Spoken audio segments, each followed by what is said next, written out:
अस्सलाम वालेकुम dear students, उम्मीद है आप सब खैरियत से होंगे। आज के इस लेक्चर में हम कॉन्टिन्यूटी पर बात करेंगे। Continuity in higher dimensions. पहले भी बता चुका हूँ, हायर डिमेंशंस का मतलब है कि जब आप फंक्शंस में इंडिपेंडेंट वेरिएबल एक से ज़्यादा डिस्कस कर रहे हैं, राइट। तो एक्सरसाइज 14.2 के इसके साथ हम क्वेश्चन नंबर 31 से 40 तक को सॉल्व भी करेंगे। कॉन्टिन्यूटी का कॉन्सेप्ट वही है जो आपने एफएससी में सीखा था और इससे पहले भी आपने कैलकुलस के स्टार्टिंग के चैप्टर में भी सीखा था, बट वो डेफिनेशन थी y is equal to f of x इस तरह के फंक्शन के लिए, जिन्हें हम सिंगल वेरिएबल फंक्शन भी बोल देते हैं। सिंगल वेरिएबल इसलिए क्योंकि इसमें इंडिपेंडेंट वेरिएबल एक है, दैट इज x बेसिकली। ठीक है, तो हाई डिमेंशन में भी डेफिनेशन वही रहेगी जो आपने सीखी हुई है, राइट। आइडिया भी सेम है, बस यूं कहिए कि बस सिंटैक्स थोड़ा उसमें चेंज हो जाएगा। तो सबसे पहले मेरे ख्याल में हम डेफिनेशन को देखें। Function f of x y, ये दो वेरिएबल की बात कर रहे हैं, is continuous at any point let's say x not y not. पहली जो कंडीशन है वो ये है कि आपका फंक्शन उस नंबर पर डिफाइन होना चाहिए।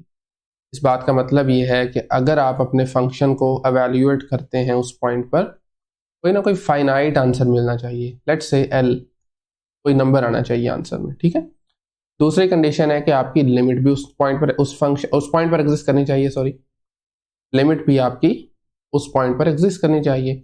थर्ड कंडीशन ये है कि दोनों का आंसर भी सेम होना चाहिए। मसलन अगर हमने इसको एल कहा हुआ है तो ये भी एल नहीं आना चाहिए। ये तीन कंडीशंस हैं किसी भी फंक्शन के किसी पॉइंट पर कॉन्टिन्यूस होने के लिए। इसी तरह अगर आपके पास तीन वेरिएबल्स आ जाते हैं, जो कि आज हम देखेंगे भी इस लेक्चर में, तो आपने कुछ भी नहीं करना, बस एक z एक्स्ट्रा ऐड कर देना यहाँ पे। उसके मुताबिक फिर यहाँ पर भी एक z नोट आ जाएगा, यानी 3 पॉइंट्स आ जाएंगे, और बाकी भी सारी डेफिनेशन में इसी के अकॉर्डिंगली हम इसको चेंज कर देंगे। तो ये डेफिनेशन है कॉन्टिन्यूटी की, बट याद रहे ये किसी एक सिंगल पॉइंट पर कॉन्टिन्यूटी चेक करने के लिए है। ये लाइन एक बहुत ज़रूरी लाइन है। उसने लिखा हुआ है कि function is continuous if it is continuous at every point of its domain. तो ये डेफिनेशन थी पॉइंट के लिए। अगर कोई फंक्शन अपनी पूरी डोमेन के अंदर कॉन्टिन्यूस है तो फिर हम उसको कहेंगे कि ये function is continuous everywhere, right. Okay, तो 31 पे जाने से पहले अगर फर्स्ट टाइम चैनल पे आना हुआ है तो मेरा नाम है अम्मार मुजाहिद, मैं मैथमेटिक्स इंस्ट्रक्टर हूँ। कॉलेज और यूनिवर्सिटी लेवल मैथमेटिक्स के लिए आप इस चैनल को सब्सक्राइब कर सकते हैं, और अगर वीडियोस पसंद आ रही हों तो लाइक भी कर दीजिएगा। इसी के साथ साथ अगर आप 1-on-1 सेशन बुक करना चाहते हैं तो उसके लिए नीचे दिए गए लिंक से रजिस्टर कर सकते हैं। ओके, वापस आ जाएं। 31 से 34 तक आपके पास दो वेरिएबल वाले फंक्शन है और आपके पास पॉइंट नहीं गिवन। याद रहे, कोई पॉइंट नहीं गिवन, आपने वैसे ही बताना है कि ये फंक्शन किन पॉइंट पर कॉन्टिन्यूस है और कहाँ पर डिसकॉन्टिन्यूस है, और ये आसान है। 31 को देखें, फंक्शन गिवन है साइन एक्स प्लस वाई। अब हम जानते हैं साइन फंक्शन के बारे में कि ये हर जगह कॉन्टिन्यूस होता है, यानी आप इसमें कोई भी वैल्यू ले लें, कोई भी रियल वैल्यू ले लें, ये कोई ना कोई आपको आंसर करेगा। ठीक है, तो आप लिख सकते हैं sine x plus y is continuous, in short में लिख रहा हूं continuous on entire real line, या एवरीवेयर लिख लें, एवरीवेयर। ठीक है, तो इसका अगर प्रॉपर आंसर लिखना चाहते हैं तो आप इन शॉर्ट लिख लें ऑल एक्स वाई। जितने भी पॉसिबल ऑर्डर पेयर्स बनते हैं ना रियल में, जारी बात है, एक्स और वाई के तमाम पर ये फंक्शन कॉन्टिन्यूस है, दैट्स इट। ये एक एक लाइन का ही सवाल है सारे। सेकंड पे आ जाएं। अब यहाँ पर आपका बेसिक नॉलेज होना चाहिए आपके फंक्शंस का, जो बेसिक क्लासेस होती हैं ना डिफरेंट, जैसे ये ट्रांसेंडेंटल फंक्शंस हैं, इसके अलावा पॉलिनोमियल्स वगैरह होते हैं हमारे पास, मतलब इन जनरल अलजेब्रिक फंक्शंस होते हैं ना, उनका बेसिक नॉलेज होना चाहिए। अब नेचुरल लॉ का हमें ये आइडिया होना चाहिए कि ये नेचुरल लॉ, या इनफैक्ट वैसे लॉग पॉजिटिव नंबर्स के लिए डिफाइन होता है, ये जीरो के लिए भी डिफाइन नहीं होता और ये नेगेटिव नंबर्स के लिए भी डिफाइन नहीं होता, राइट। तो आप देख सकते हैं नेचुरल लॉ के अंदर आ रहा है x square plus y square. पहले तो जरा मुझे ये बताएं कि क्या ये नेगेटिव हो सकता है इसका answer? X square plus y square का आंसर किसी सूरत नेगेटिव हो सकता है? मतलब कोई आप दो वैल्यूज एक्स और वाई लें और आपका आंसर नेगेटिव आ जाए, ऐसा पॉसिबल नहीं है। क्यों? क्योंकि एक तो स्क्वायर आ रहे हैं और दूसरा दरमियान में एडिशन साइन आ रहा है। ठीक है, इसका मतलब है एक चीज़ तो क्लियर है कि इसका आंसर जो है ना वो हमेशा ग्रेटर देन जीरो होगा, बल्कि इक्वल भी हो जाएगा। तब जब आप दोनों को जीरो ले लेंगे और यही चीज़ हमें चाहिए नहीं है। अगर आप दोनों को ज़ीरो लेते हैं तो आपके पास नेचुरल लॉग ऑफ ज़ीरो आ जाएगा विच इज़ अनडिफाइंड। आप फिर ये लिखेंगे all x comma y except 0 0, यानी 0 0 के अलावा जो है तमाम एक्स वाई आप ले सकते हैं। और दूसरी चीज़ है, मुझे यहाँ से भी इक्वालिटी ख़त्म करनी चाहिए, ये वाली, ठीक है। यानी ये हमेशा ग्रेटर देन 0 होना चाहिए, इक्वल हमें नहीं चाहिए। खैर दिस इज द आंसर। 32 पे आ जाएं। अब चूंकि ये फ्रैक्शन की फॉर्म में है, एक रैशनल फंक्शन समझ लें, इसका भी हमें पता है कि डिनोमिनेटर में 0 नहीं आना चाहिए, क्योंकि any number over 0 is actually undefined. तो इसकी क्वांटिटी देखने के लिए आप क्या करेंगे, डिनोमिनेटर को लगाइए इक्वल टू 0, यहाँ से आपके पास आ रहा है x is equal to y, और ये चीज़ नहीं होनी चाहिए। यानी अगर आप x और y दोनों की वैल्यू सेम ले लेते हैं तो ये फंक्शन अनडिफाइन हो रहा है। तो इसकी कॉन्टिन्यूटी आप लिख सकते हैं जी, ऑल रियल नंबर्स या all x y except x is equal to y, ठीक है। या इसको और भी तरह, खैर और भी तरह से लिखा जा सकता है, चलिए यही लिख लेते हैं, except x is equal to y. इसका मतलब है कि 1 1 नहीं आ सकता, यहाँ पर 2 2 नहीं आ सकता, 3 3 नहीं आ सकता, 0 0 नहीं आ सकता, इसके अलावा -1 नहीं आ सकता। तो वो तमाम नंबर जो बराबर हैं, अदरवाइज बाकी आप कुछ भी ले सकते हैं। ओके, नेक्स्ट देखिए ज़रा, फिर से आपके पास डिनोमिनेटर और न्यूमरेटर है, मतलब फ्रैक्शन है। तो डिनोमिनेटर को देखें ज़रा, एक्स स्क्वायर प्लस 1, क्या ये 0 हो सकता है किसी नंबर के लिए? वीडियो को ज़रा कुछ सेकंड के लिए पॉज करके इसको सोचें, क्या ये 0 पॉसिबल है? It's not possible. Reason, x square का आंसर हमेशा पॉजिटिव आएगा, राइट। प्लस कर रहे हैं कुछ तो ये भी आपका आंसर पॉजिटिव आएगा, 0 नहीं हो सकता। या आप इसको यूं कर लेना, एक्स स्क्वायर बराबर -1 के कर लें, और यहाँ से तो मेरे ख्याल में बिल्कुल क्लियर हो जाना चाहिए। स्क्वायर स्क्वायर करने से कभी भी आंसर नेगेटिव में नहीं आता, ठीक है। तो इसका मतलब है कि ये डिनोमिनेटर कभी 0 नहीं हो सकता, आप कुछ भी ले लें। तो दैट मीन्स ये कॉन्टिन्यूस होगा तमाम पॉइंट्स पर, all x y, that's it, ठीक है। ओके, नेक्स्ट क्वेश्चन नंबर 33 का ए पार्ट देखिए, इसमें है साइन और उसके एंगल में आ रहा है 1/xy। मैं पहले भी बता चुका हूं कि ये तमाम फंक्शंस के तमाम नंबर्स के लिए डिफाइन होता है एक्सेप्ट इन्फिनिटी, यानी अनडिफाइंड नहीं होना चाहिए आपकी इनपुट को। तो इस केस में चूंकि 1/xy है, 1/xy में अगर आप अपना डिनोमिनेटर में x0 लेते हैं या y0 लेते हैं तो आप देख सकते हैं कि आपका ये अनडिफाइंड बन जाएगा। Sine 1/0 is actually equals to undefined, ठीक है। तो इसको फिर आप लिख सकते हैं जी, ऑल एक्स वाई, कुछ भी लिया जा सकता है इसकी डोमेन में या कॉन्टिन्यूटी के लिए, एक्सेप्ट वो पॉइंट्स जहां पर x0 हो या y0 हो, where x is equal to 0 और y इज इक्वल टू 0, इनके अलावा कुछ भी ले सकते हैं आप, एंड यही इसकी कॉन्टिन्यूटी है। क्वेश्चन नंबर 33 का बी पार्ट है या 33 का बी पार्ट है, ठीक है। इसमें आपके पास फिर से ये फ्रैक्शन की फॉर्म में आ रहा है, जी फंक्शन है x plus y divided by 2 plus cos x. Denominator को देखने की जरूरत नहीं है, x प्लस वाई है, हर जगह कॉन्टिन्यूस है। डिनोमिनेटर 0 नहीं होना चाहिए, उसके लिए आप जानते हैं हम डिनोमिनेटर को लगाते हैं इक्वल टू 0, यहाँ से कोस बराबर आ जाएगा -2 के। अब जरा आपका यहाँ पर ट्रिग्नोमेट्री का टेस्ट होगा, क्या कोस -2 आंसर कर सकता है? नहीं कर सकता। आपको मैं चलिए यहाँ पर लिख देता हूँ, कोस की वैल्यूज हमेशा -1 और 1 के दरमियान में होती हैं, तो दैट मीन्स कि it can never be equals to -2। और अगर ये -2 नहीं हो सकता फिर आप कुछ भी ले सकते हैं, हर जगह ही ये कंटिन्यूस हो जाएगा फिर, ठीक है ना।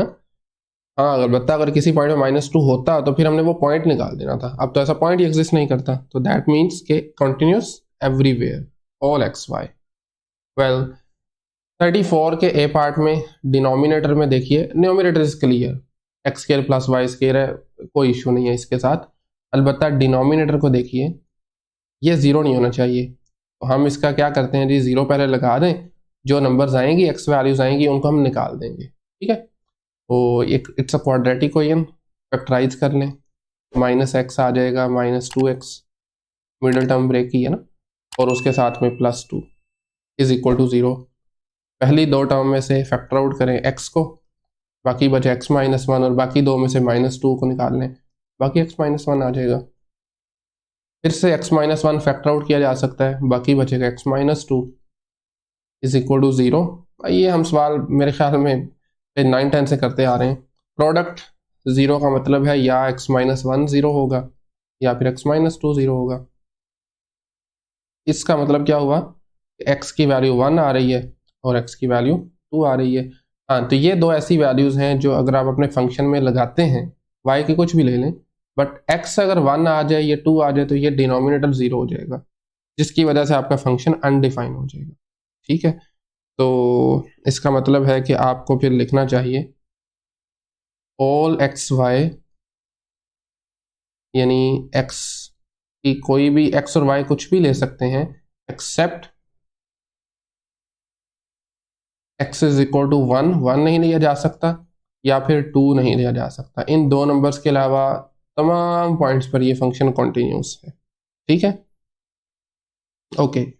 इसी का ही बी पार्ट देखें तो उसमें भी मेरे ख्याल में तो बिल्कुल क्लियर है। 1 न्यूमरेटर में आ रहा है, कोई इशू नहीं है। डिनोमिनेटर में x² माइनस वाई है, इक्वल टू 0 लगा दें तो ये बनेगा x² बराबर है y के। तो ये वैल्यूज़ वो वैल्यूज़ x और y की जो इस इक्वेशन को सेटिस्फाई करती हैं।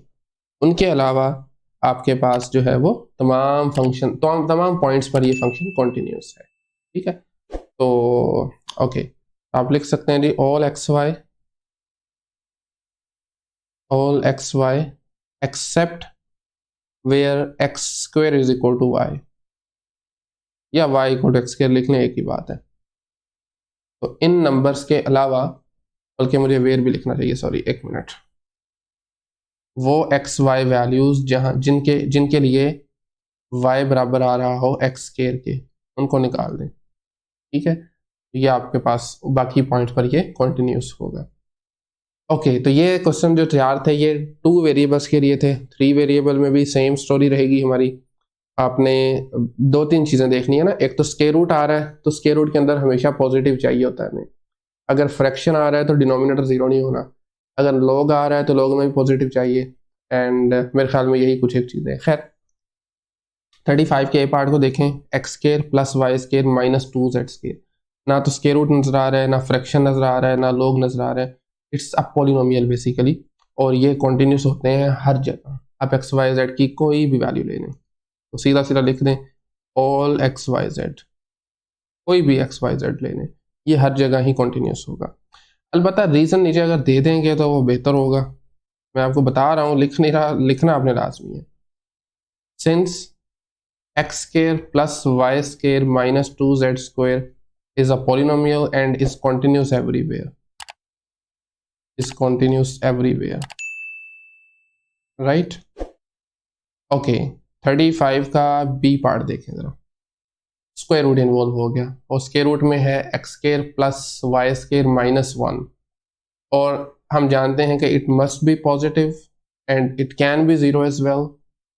सो आप लिख सकते हैं जी कॉन्टिन्यूस होगा कहाँ पर, where x² plus y² minus 1 is greater than और इक्वल्स टू 0।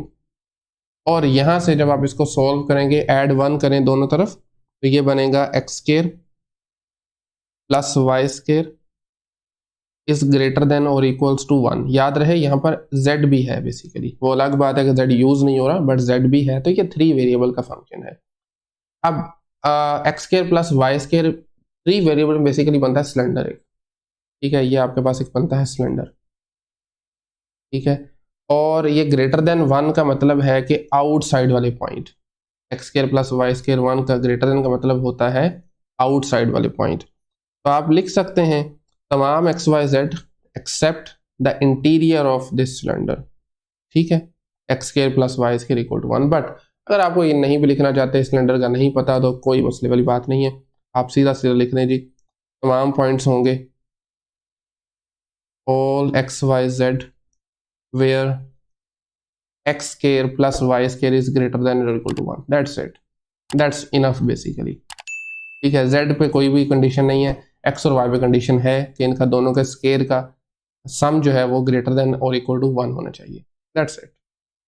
ओके, 36 का ए पार्ट है। Natural log x y z तीनों प्रोडक्ट में आ रहे हैं। तो पहले भी बता चुका हूँ कि नेचुरल लॉग जो है ये आपके पास डिफाइन होता है पॉजिटिव नंबर्स के लिए, राइट। नेगेटिव के लिए और ज़ीरो के लिए अनडिफाइंड है। तो आप लिख सकते हैं जी ऑल एक्स वाई जेड। ये रीज़न आपने लिखनी है जो मैं साथ में बता रहा हूँ। नेचुरल लॉग कहाँ पर डिफाइन होता है, कहाँ पर नहीं डिफाइन होता। मैं डायरेक्टली लिख रहा हूँ all x y z where x y z is greater than zero, या यूं लिख लें so that x y z is greater than zero. यानी तीनों का प्रोडक्ट लहदा लिखने की जरूरत नहीं है, बस यूं लिखें कि इनका प्रोडक्ट जो है वो ग्रेटर देन होना चाहिए जीरो से, पॉजिटिव होना चाहिए, इसका ये मतलब है। ठीक है, ओके। नेक्स्ट क्वेश्चन नंबर इसी का ही बी पार्ट है 36 का।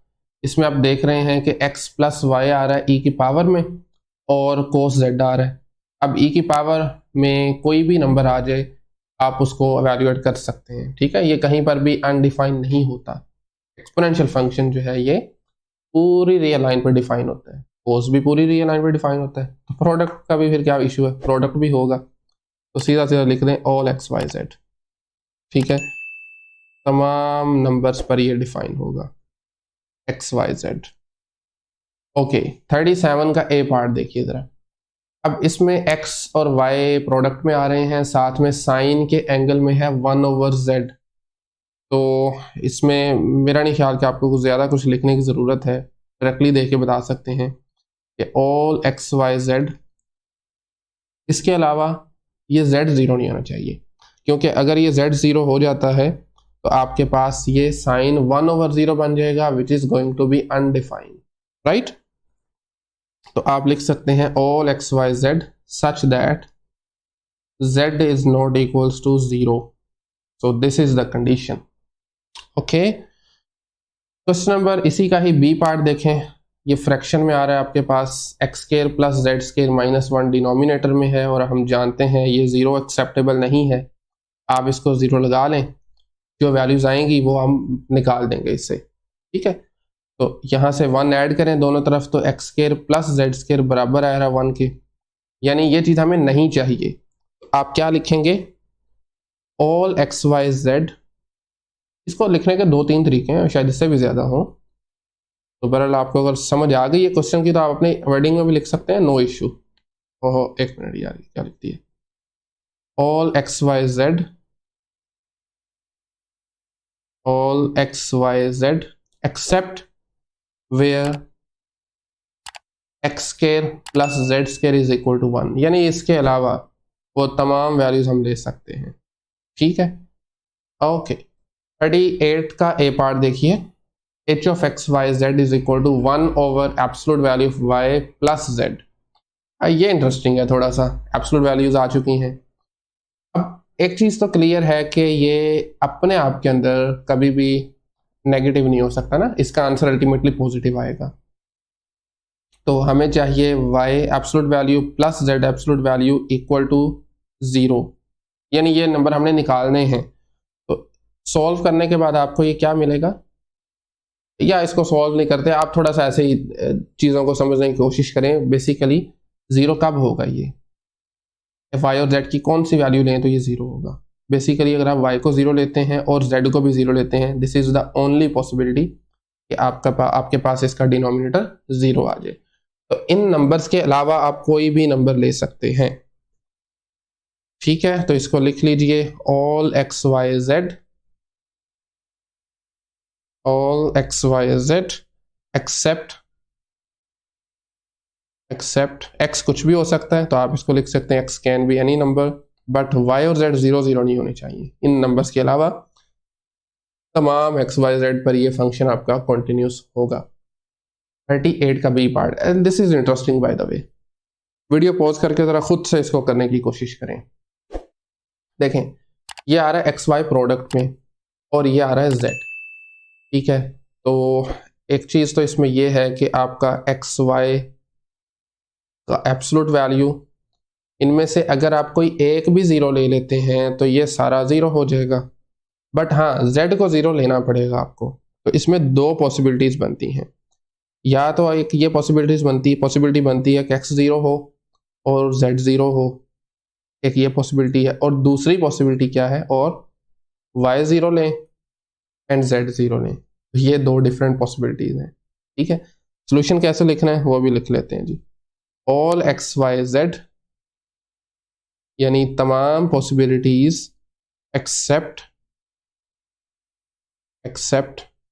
देखें x ज़ीरो है y ज़ीरो, तो आप लिख सकते हैं ज़ीरो, y कुछ भी हो सकता है, सॉरी x ज़ीरो है और z ज़ीरो है, y कुछ भी हो सकता है। एक ये पॉइंट नहीं देना, और दूसरा कौन सा नहीं देना, दूसरा वो जहां पर x ज़ीरो हो, ठीक है, सॉरी x ज़ीरो कह रहा हूँ, x can be anything but y और z जो है ये ज़ीरो ज़ीरो हो, एक ये नहीं लेना आपने। तो ये दो निकाल के बाकी कोई भी नंबर लिया जा सकता है, ठीक हो गया। तो ये था क्वेश्चन नंबर 38 का बी पार्ट। 39 में फिर से आपके पास नेचुरल लॉग आ गया, और हम इसके बारे में जानते हैं कि it must be greater than zero. तो आप सीधा सीधा लिख सकते हैं z minus x square minus y square minus one is greater than zero.